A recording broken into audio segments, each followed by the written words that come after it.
Another budol day with me. So, may free time ako last Wednesday. Pumunta ako ng Shatin Mall. Kasi doon yung may Gio. Maganda tong brand na Gio kasi parang Uniqlo din siya pero mas mura siya doon sa Uniqlo. Pero yung quality nila, hindi lang ako sure kasi first time ko bumili dito. Pero yung mga design talagang parang same talaga sila sa Uniqlo.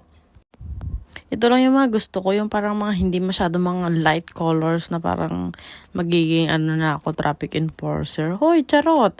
Ang dami din talagang tukso dito, pero syempre, hoy, pigil-pigilan natin pag may time. Lately ko lang to na-discover kasi na-curious ako dito. May napanood lang din ako na mas mura daw dito.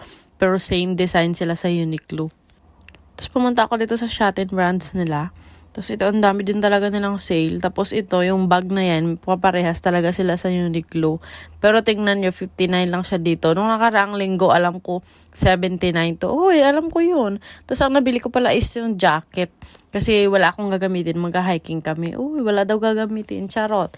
Tapos pumunta ako ng Yata kasi bibili ako ng gulay, yung organic na vegetable. Kasi yun yung i-dinner namin tonight. Dalawa lang yung binili ko. Kasi kung ako lang, hindi talaga ako bibili nito. Baka mahal. Uy. Tapos ituloy-tuloy ko na yung biyaya ako sa buhay. Uy! Ito, nung nakaraang linggo ko lang to na-discover din. Kasi mas mura pala sila dito. Talagang mas mura sila lahat. Unlike sa Watson and Mannings. Dito is parang mga kalahati yung presyo. Sobra. Nung na-amaze ako dito at naglibot-libot ako, napansin ko talaga na ang laking mura nila. Ito yung uli na yan. Ito kasi yung ginagamit ko. Pang second pack ko pa lang to na bibilhin. Sa Mannings is 220 Hong Kong dollars yan. Tapos dito is 168 lang. O diba? Ang laking mura na, ang laking tipid. Gusto ko sana itong itry kasi may cleanser na siya. Tapos yun lang naman yung gusto ko dyan, yung moisturizer. Tapos ang ganda din ng ingredients niya.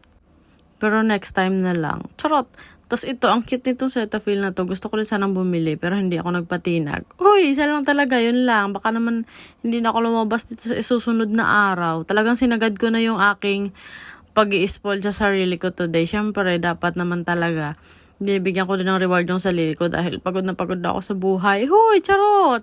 Eh, siyempre, nag-KFC ako para naman mapawi yung mga pagod ko sa bawat araw na hindi ako nakakatulog ng mahigping. Charot! Thank you, yun lang po.